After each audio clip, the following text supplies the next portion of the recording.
Oi, tudo bem? Sou Luciano da Fonseca, aqui do canal Em Busca.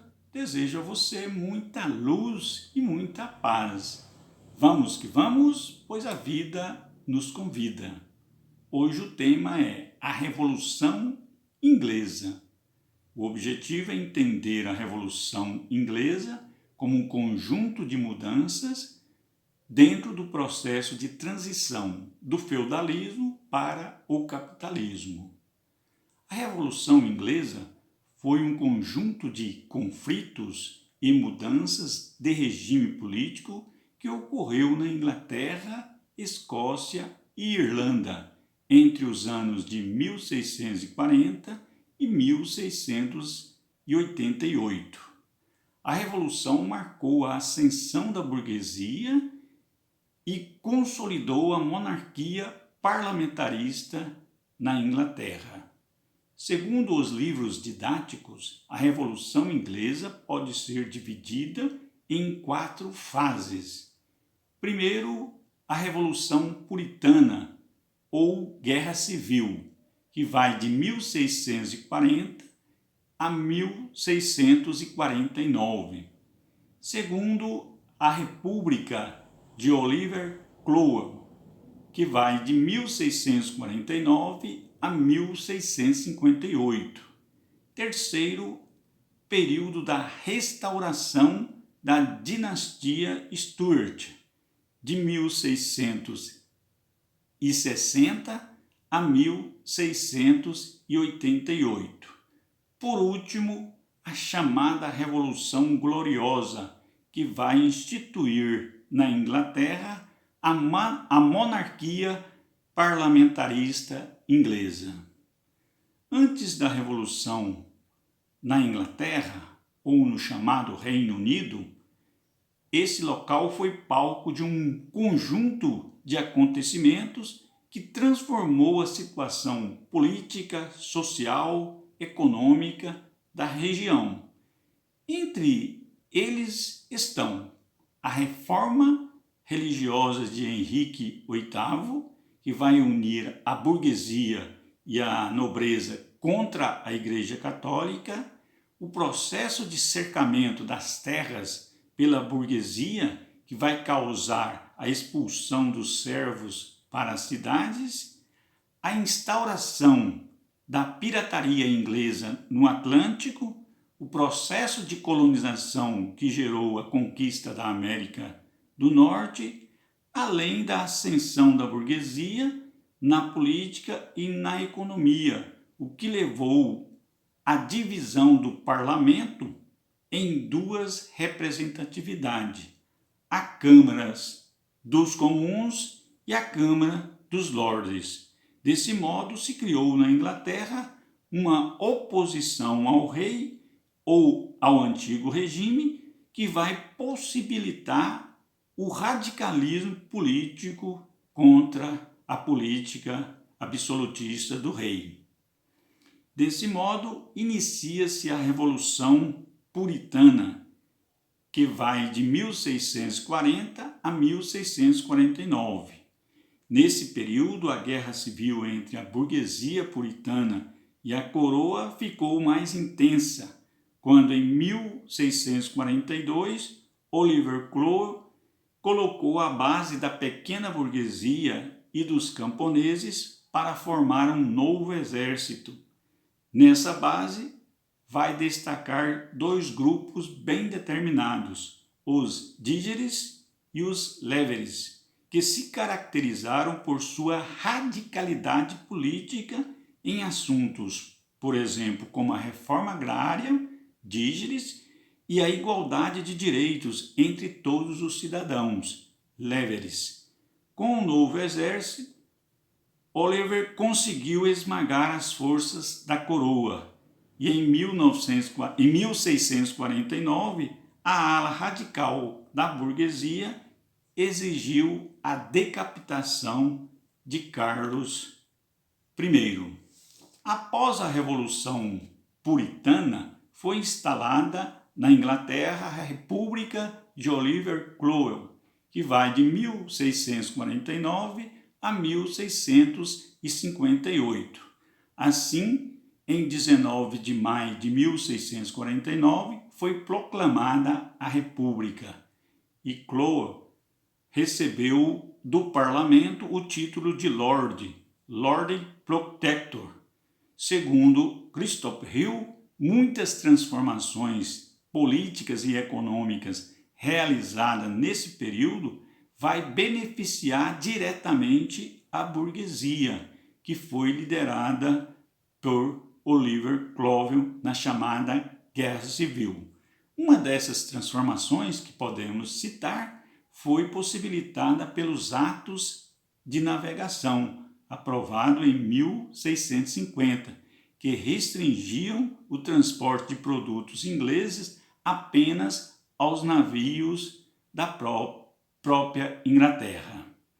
No entanto, a exemplo dos monarcas autoritários que havia combatido, o republicano, o Lord Cromwell, acabou por se voltar contra o parlamento e contra o povo. Em 1653, ele o dissolveu com o auxílio do exército burguês e instituiu uma nova ditadura aberta, que teve como característica principal a execução das lideranças que o ajudaram a formar esse mesmo exército, isto é, os Dígeres e os Léveres, como diz o historiador Christopher Hill em sua obra A Revolução Puritana de 1640. A história da Revolução Inglesa de 1649 a 1660 pode ser contadas em poucas palavras. O fuzilamento por Cromwell dos Léveres e dos Bonders tornou-se absolutamente inevitável.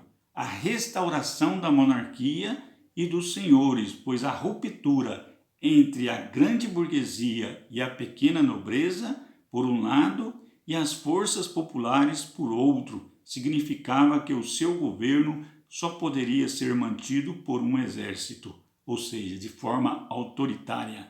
Nesse período da Revolução, em 1657, o Lord Protector propôs um novo acordo com os parlamentares e reabilitou o parlamento inglês. Todavia, antes que esse acordo pudesse vigorar, o mesmo faleceu. Com isso, o parlamento, temendo um levante popular e uma nova guerra civil, fez uma manobra, colocou Carlos II, filho do rei decapitado, para assumir o trono e restaurar a chamada dinastia dos Stuart. Nesse sentido, inicia a terceira fase da Revolução, conhecida como a restauração da dinastia Stuart, que vai de 1660 a 1688. Assim, em 1660, Carlos II assumiu o trono, prometendo respeitar os interesses do parlamento, mas logo começou a se articular com as antigas lideranças da nobreza para restaurar o absolutismo. Aproximou-se da França de Luís XIV, entretanto, a realidade social já era bem diferente de quando seu pai havia reinado, e não conseguindo uma nova composição com a nobreza católica, Carlos II iniciou uma ampla perseguição religiosa contra os calvinistas e os puritanos. O parlamento, composto por maioria puritana, começa a repudiar as ações de Carlos II, que viu-se novamente vítima do autoritarismo. O monarca, então, dissolveu o parlamento em 1681 e governou sozinho até sua morte em 1685.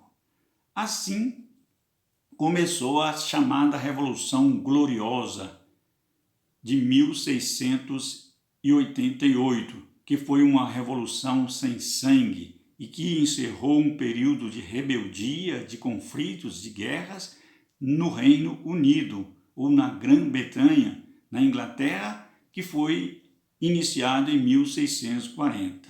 Conforme Bezerra, para entender a Revolução Inglesa, é preciso enxergar a ligação entre a religião e a política, pois a crença do indivíduo determinava a sua posição política e por isso era tão importante definir qual seria a religião do soberano, assim de todo o reino.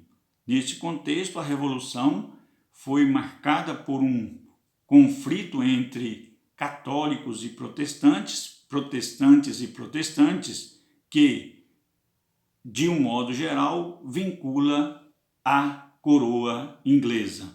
Desta maneira, o católico Jaime II, que sempre foi visto com desconfiança tanto por puritanos como por calvinistas, vai chegar um momento de conspirar e, de um modo geral, vai ser forçado a entregar o trono a Guilherme de Orange, casado com a princesa Maria, herdeira do trono. Sem apoio político, sem apoio do parlamento, sem apoio da população, de um modo geral, Jaime II vai renunciar e, de um modo geral, em 1688, a Revolução Inglesa chega ao fim. E, de um modo geral, o que vai resultar a Revolução Inglesa? A Revolução Inglesa, que ocorreu no período de 1640 a 1688, no Reino Unido, ou seja, na Inglaterra, teve como resultado o fim do absolutismo e a implantação de uma monarquia parlamentar, além da ascensão da burguesia inglesa no centro da economia e da política. É isso aí, vamos que vamos.